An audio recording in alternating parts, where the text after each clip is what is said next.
Today, I have the distinct pleasure of introducing you to Marla Flores Reves. She is a marriage and family therapist with Nurturing Solutions. She's going to share a little bit about her career journey, what it's like to be a marriage and family therapist, and anything else that she finds pertinent that can help our viewers understand what she does day to day, who she helps, and those kinds of things. So with that, Marla, welcome to our little broadcast here. Hi, everybody. It's so exciting to be here and to be with you, Nana. Thank you. Oh, thank you. So let's start with, you were in college, and what were you studying, and how did you get to where you are today? Well, at 17, I started USC. I was born and raised in Los Angeles, and I got a degree in international relations, and my intention was to get a job in diplomacy, policy, world hunger issues. And the headquarters is in Rome. And so I ended up falling in love instead, right? Being there for a couple of years. I traveled to South America for a year and developed more and more interest in more localized grassroots social services. So I got a degree in counseling through education and was a counselor at community college for several years. But the personal interests, stories of the students was so meaningful and intriguing and inspiring that I quickly got into a second master's in marriage and family therapy, and then did my hours and got my license back in '98. And have just been passionate about my job ever since. So there was a brief time, actually, which is kind of interesting, during the recession, where fortunately, and one of the benefits of the job is you choose your own hours if you're in private practice. And so during the recession, I actually had to get another job, and I worked at an insurance company as a health coach. Wow. But there became interest. And they started caring more about the shareholders than about the clients with bipolar disorder. And so, I rose quickly, and then it was time to leave because my focus is always on patient care. So I had 3 master's degrees and the initial bachelor's in international relations. Wow, USC, that's most impressive. So let's see. Okay, so you were working with students and you kind of understood what they were going through, but how did that go off into family and marriage? Yeah, so working with students, I worked with students that had particular financial or educational hardships. And so what I saw over and over again was, despite circumstances, when a person has drive and has a goal, and even if they can't see how to get there, reaching out to a professional, right? And together utilizing the internal resources we all have, especially if we've been through a lot, they get developed, and then professional support, the external resources. And, people were just manifesting their dreams. And my primary, the job description was about academic counseling, but I was just fascinating in, who are you? Where have you been? And where do you want to go? And how can I help you get there? Nice. And so that's how it evolved. Interesting. So today, in your day-to-day, what types of patients and problems do you contend with? That's a good question. One of the reasons why, A, I don't really market, and B, I wouldn't be very good at it is because my answer is usually, I see anybody who's hurting and who wants help. Oh, that's nice. So my specializations have been marriage counseling, ADHD issues and other children's behavior issues, bipolar disorder management, addiction management. Actually, as a sidebar, one of the great things about the job is you can also, morph it laterally. And you may not know this, Nana, but I'm embarking on becoming an interventionist as well. Oh my for alcohol and drug addiction. So, so I'm probably losing track of. Entail as an interventionist? Well, when a family reaches out, when they have when they're dealing with some pretty major destruction due to addiction or alcohol addiction. And together we see if we can get the person to rehab in order to get a fresh start and have, a healthy living, right? And so it's a process. And I think that, the statistics are relapse is prevalent. I think people go to rehab on average like 4 or 5 times before getting sober. It's very expensive. It's a lot of destruction to get there. It's a lot of start and stop of not only their lives, but their loved ones' lives. And so I believe that by coordinating care and I have a master's degree in medical ethics also, right? That there's this, if we can streamline and coordinate the care so that there's the pre-care, a check-in while they're in rehab, and then a follow-up upon discharge, and even a follow-up after that, right? Because we want to keep a person supported. Rehab is awesome. It's a reset. The work is done, whether you're in rehab or not, the work is done afterwards when you're living your life dealing with your stressors, right? So yeah, that's kind of how it goes. Fascinating. Yeah. So what type of people would just thrive in your profession? Oh, cool.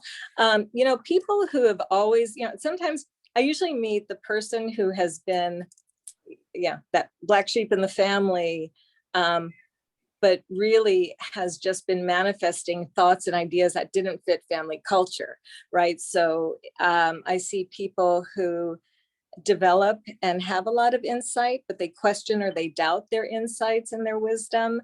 So I'm there to either say, yeah, that sounds really unhealthy, I agree with you, or, no, that's really a healthy voice and I want to help you and I want to support that voice and see where that voice will take you, right? So that's the mirroring that we do in clinical work.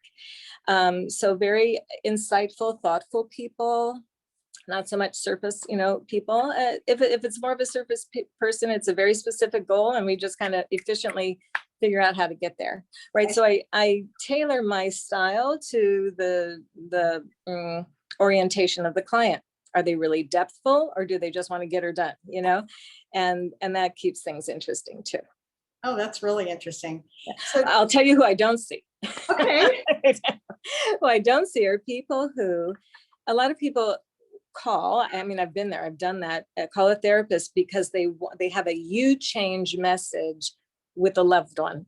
And all the focus would be on what the loved one is doing and how terrible it is.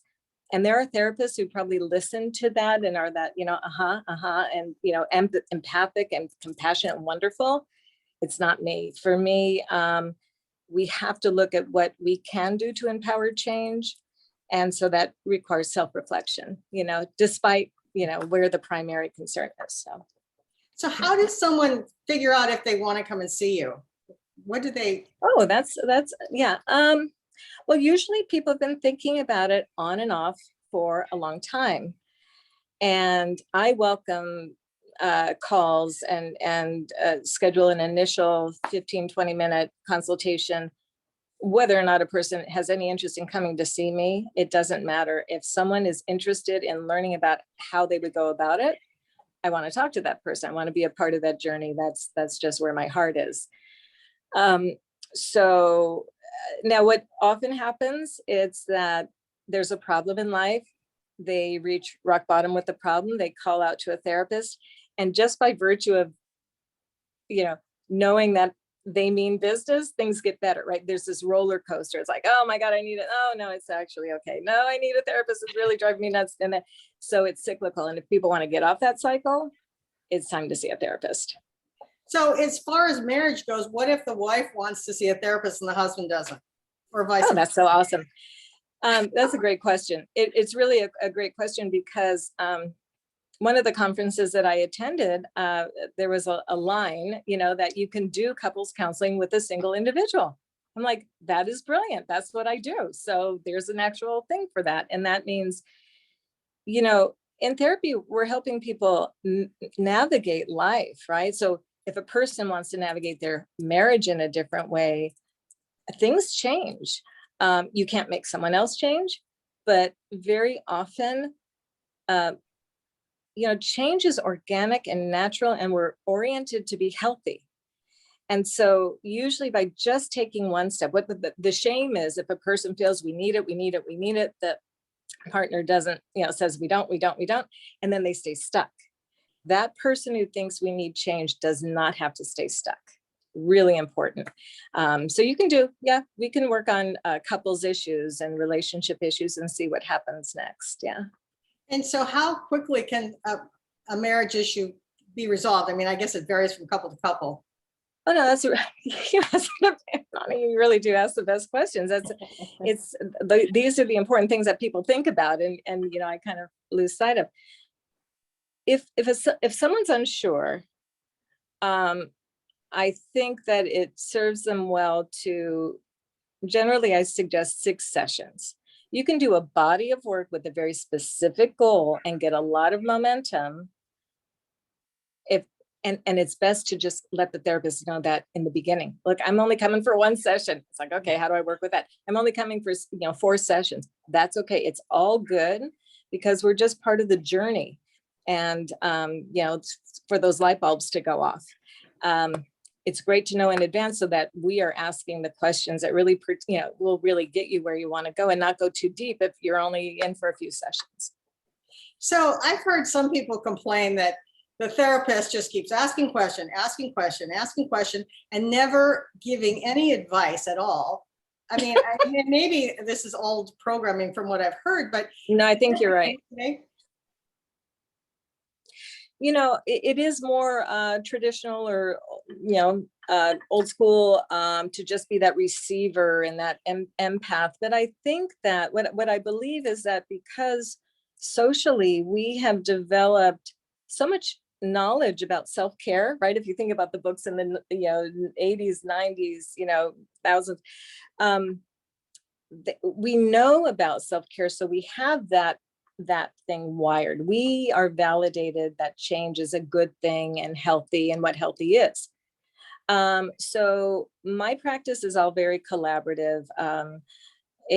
I have expertise in the things I know about, and how the psychology works and how relationships work, and there are patterns there. But the client's the expert in their life and what they want, and it's not for anyone to dictate what that should be. So I may even have a client who I think that's really a bad road, but we talk about that, and if that's what you want, I am here to support it, unless it ends up being destructive. So it's very collaborative, and that's efficient. So what about if somebody's deciding between a life coach, if somebody gives themselves the title of I'm a life coach, versus coming to see you? What's the difference? Well, I think that a life coach, my understanding, I'm not a life coach, obviously, but I think it's really about what's going on in your life right now, and what are the action steps? Where are you? What are the steps? And it's very practical and pragmatic. The thing is that if a person's heart is not on board because of past programming, that has to be addressed, or a person, or there are obstacles in progress. And it can actually hurt in the sense that people get down on themselves. It's like, I know what I'm supposed to do, but I'm not doing it. Right. That's the time to see a therapist, not a coach. And so in other words, they have blocks that they don't know how to address. Right. And so they just keep spiraling. I get that. That totally makes sense. Yeah. So let's see. So let's talk about what fulfills you in your job. Oh, gosh. It just really warms my heart. When people start to feel empowered, and so often they have felt stuck or victimized for years, oh my God, that is a new life. Yeah, I am getting chills actually. That's a new life for them. And so that looks like so many different things: an improved marriage, improved self-esteem, improved relationship between parent and child. That's actually another specialization of mine. And that changes not only the person's life, the parent's life, but that child has a different life when their parent understands how to accept and respect the relationship while remaining in charge, So it's the best job. It is, it's one of those, like, it's not work. It's just what I love doing with my time in my life. And so you're obviously told some insanely awful things. How do you sleep at night? Good question. I have really clear boundaries. My heart is all in, and I also need to respect the fact, this is something I learned in therapy school, which is very valuable. If I take on someone else's problem, I'm disrespecting and disempowering them, right? Because it creates an illusion that I'm there, and then it creates like a dependency, and that's not what it's about. I can hope and pray with all my heart that things get better for someone, and I will do everything I possibly can while they're showing up for the work. And then I respect, even when I was a child reading the newspaper, I could read about terrible things because I realized it's going on in the world anyway. What can I do about it? So I think what's required are really clear boundaries, while all the while having passion for helping people. Fantastic. So are there any words of wisdom that you want to share with anybody, whether it's to get help or to take on your career? We're an open book. Okay, nice. Well, I think one of the things that I did not know in advance, and it is an important thing to check out if you're interested in, let's say a person has a bachelor's degree and they are thinking about clinical work. At that point, you have three choices, generally. You're either going to become a clinical social worker, a marriage and family therapist, which is my degree, or a clinical psychologist. And of course, psychiatrists can do therapy, but they tend not to now. And it's too expensive to pay. They're hourly for therapy. So that's more medication management typically. But some psychiatrists will do the clinical work too. So finding out and envisioning, what do I see myself doing? If you see yourself kind of like what I do, sitting in my office and seeing people as they come, not in an agency or whatever, the job itself could look the same whether you're an MFT, LCSW, or a PhD clinical psychologist. It can look exactly the same. But our education is a little different and the orientation is different. So I think it's important, if you're looking at social networking and resources that are available in the community and institutions, usually an MSW will work and will get paid with a master's. MFTs don't get paid with a master's, like working at a hospital and facilitating care. Generally, they can do clinical work too, but that's usually the nature of it, kind of the interrelationship of facilities. Marriage and family therapist, it's about family dynamics and where we've been in our lives and who our family is does not define who we are, but really contributes to our programming so much that it's good to look at those patterns. And as you brought up, absolutely, the blocks that can be either there or sometimes they're just habits and they're really not there anymore. Someone doesn't believe even the block that they have. So these are things worth exploring. And as a psychologist really understands more about the brain chemistry and so why are you doing that thing, and what might help you, kind of internally get where you want to go. So deciding what interests you helps. And again, it's short term, but at the time it's difficult in that you get a master's degree, like in my case, in marriage and family therapy, and there are far fewer jobs that will pay. So you're required to do 3,000 clinical hours. I don't know what it is right now. It might be 3,500 or something like that, clinical hours, and you're not getting paid. So you get paid if you work for Child Protective Services, or sometimes if you're bilingual and you're at an institution that really has grants and needs help. So that's a consideration, but it is short-lived because once you get into your career, it really doesn't matter that you weren't paid as an intern if you were able to make that through, right? But it's an important consideration. So you got to do your due diligence before you jump in, right? Yeah, definitely. So last question is, now that we've had COVID and we've had so much Zoom, are therapists seeing people on Zoom now as much as they are in the office, or how does that work? So way more on Zoom. My opinion is that if I see a person in the office, and this is, in general, it's at least 30% more effective to get that 3D experience, whether it's metaphysical or whatever it is. There's something more, number one, to the actual experience of coming into the cocoon, coming into closing the door and leaving life on the outside. And it's all about you. Uh-huh. Because the other thing is, if a person is at home or at work, there is that mental distraction and that chatter and that clanging around, so I don't think a person is as present for themselves, even if they seem perfectly present. Right. So I have colleagues, really close friends, people I think are just amazing clinicians, and they did go only and are still only on doing Zoom. Their heart also doesn't feel the same about it. It's just a practical thing to do. And so I think that affects quality of care. So I would say it's a great option, but better if people can be seen or feel comfortable being seen in an office. Perfect. Well, if people want to get a hold of you, Marla, how can they do so? Best would be, well, my website is nurturingsolutions.com. Okay. And, but what ends up happening is I'll request someone can text me and we will arrange a time to have a chat. And that's it. So texting is best. And yeah. And those are people in California. Is that how it works? Oh, that's so important.